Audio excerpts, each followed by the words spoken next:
You love to play games. If you're a subscriber to the PlayStation Underground CD magazine, you also get to help us make one. It's a mini-game called Project Wormhole.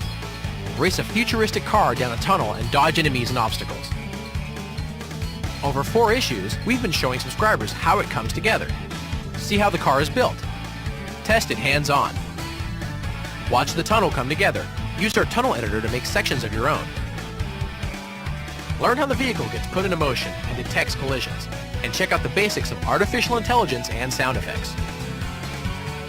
Viewers have been sending in suggestions for the game as it's built to www.playstation.com. If we like an idea and use it, that subscriber's name might just end up in the credits. This is a hands-on introduction to building a mini-game, something no other magazine can do. It's the kind of insider experience available only on PlayStation Underground CD magazine, the magazine you play. Give us a call and get connected.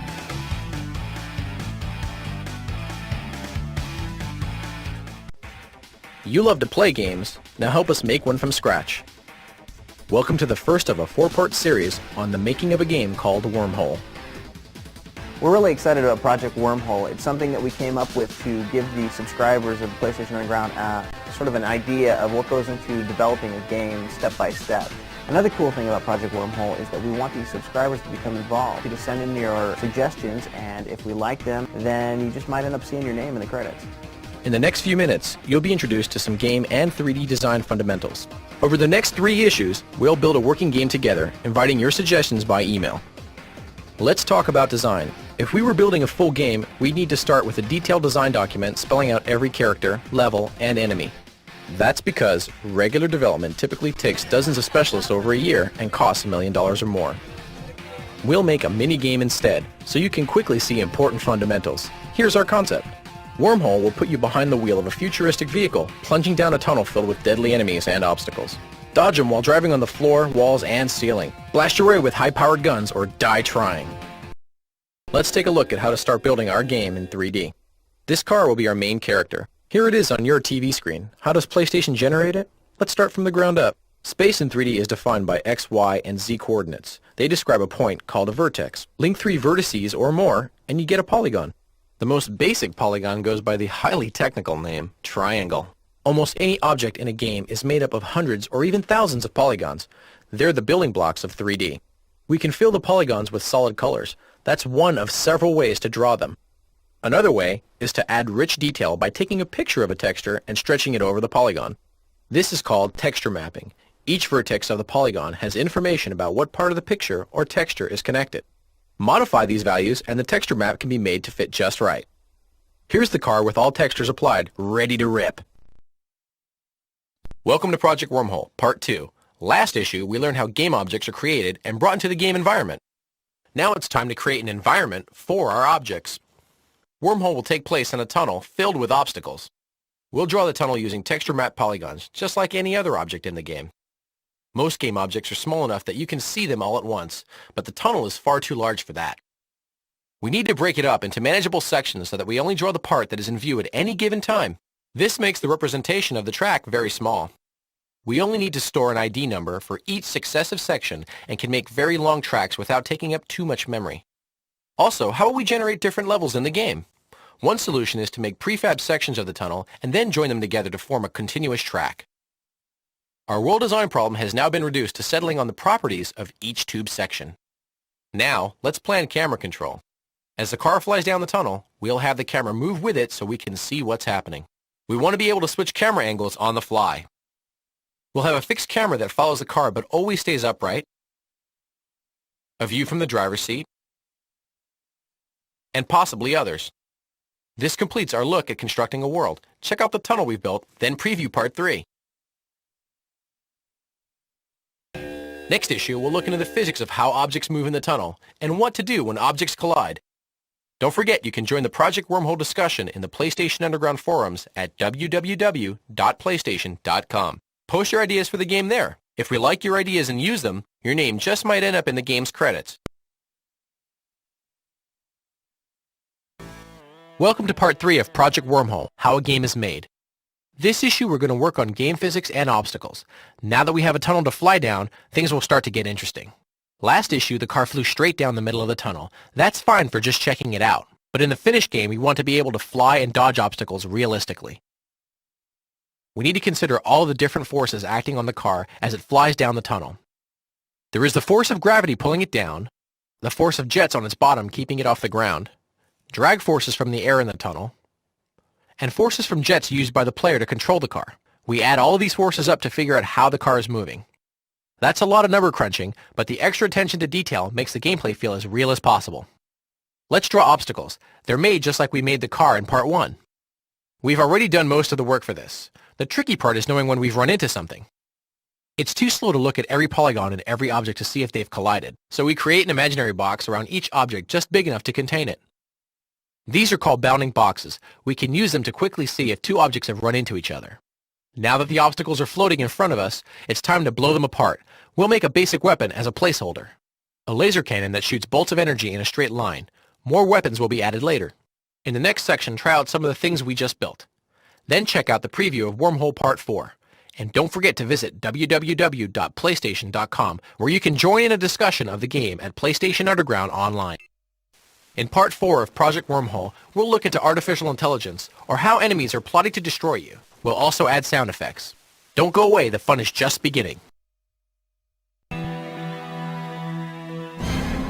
Welcome to Part 4 of Project Wormhole. Watch out, because in this issue, we'll add some intelligent enemies to the tunnel. We'll make some that fly down the center of the tunnel and try to ram your ship. The tricky part is that they need to avoid running into each other and the other obstacles in the tunnel at the same time. To accomplish this, the artificial intelligence, or AI, responsible for driving the enemy craft, needs to try to estimate where your ship is going to be and plot an intercept course. To do this, the AI draws an imaginary line from where it is to where you are going to be. It adjusts this line to avoid any obstacles in the way and then tries to steer itself onto the line. With all of these enemy ships trying to hunt you down, things are going to get pretty tough in there. So to be fair, we will finally be adding some guns to your ship. The first weapons we'll add will probably be some tunnel-following missiles. You can fire these and they will travel along the tunnel without any guidance until they run into something. Hundreds of you have sent in suggestions for Wormhole and we're incredibly impressed. This was going to be the last installment on making the game, but there's so much interest we've decided to make it an ongoing series. Next issue we'll be adding some flashy explosions and other special effects, polishing up the look. We'll also add some new weapons and enemies, so keep the ideas coming. You can see a beginning selection of people's ideas for Wormhole by visiting www.playstation.com.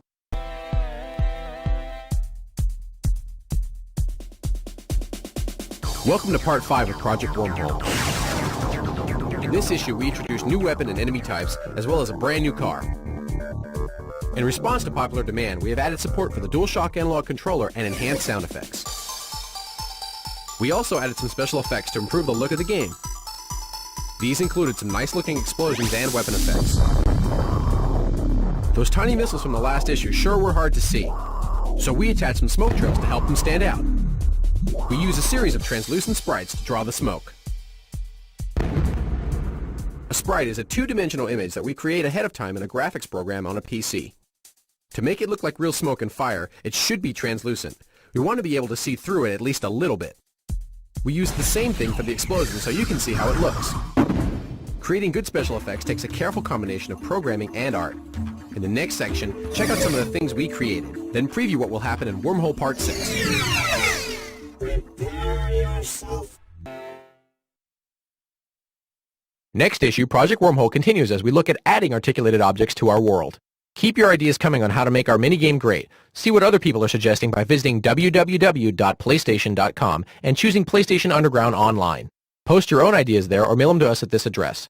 Wormhole is a team effort and we want to know what you think.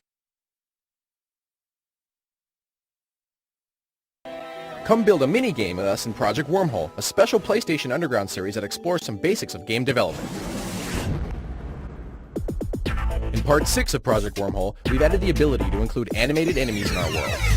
There are lots of different ways to animate models. Most rely on something called keyframes. It would take too much memory to store information about every possible position the model could be in, so instead we store only a few of the most important frames. To animate a person jumping up and down, for example, there could be keyframes of the person standing, crouching down, at the top of the jump, and landing. In reality, there'll be quite a few more keyframes than that, but there will still be gaps between them that need to be filled for the motion to look smooth. A process called interpolation is used to fill in the gaps. The program looks at the two keyframes before and after the current frame and calculates a position part of the way between the two. The two most commonly used methods of animation are called vertex animation and bone animation.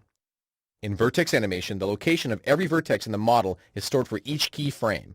This is easy for the program to work with, and just about anything is possible, but it uses a lot of memory, and there needs to be a separate animation for each model. Bones-based animation relies on an imaginary skeleton beneath the skin of the model.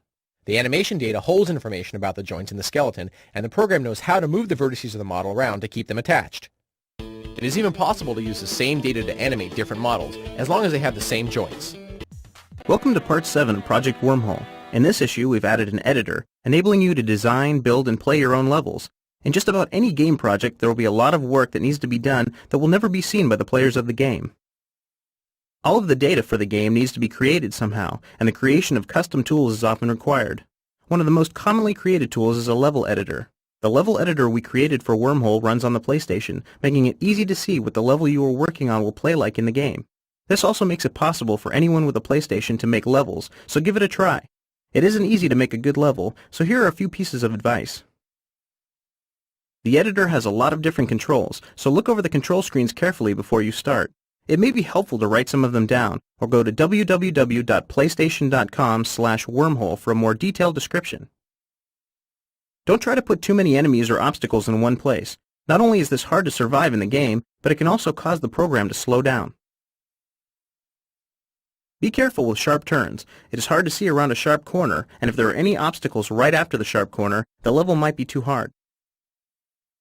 Remember to put in health and ammo, but not too much. You'll probably need to test play your level a few times before you find the right balance. Save your work often. Nothing is worse than working on something for hours only to lose it all when the power goes out. Next issue is the last installment of Wormhole, and we'll finally put all the pieces together into a finished product. Thanks for all of your great suggestions. Wormhole couldn't have been such a success without all of your help. If you have made a level that you think belongs in the finished game, check out www.playstation.com/wormhole for information on how to submit it.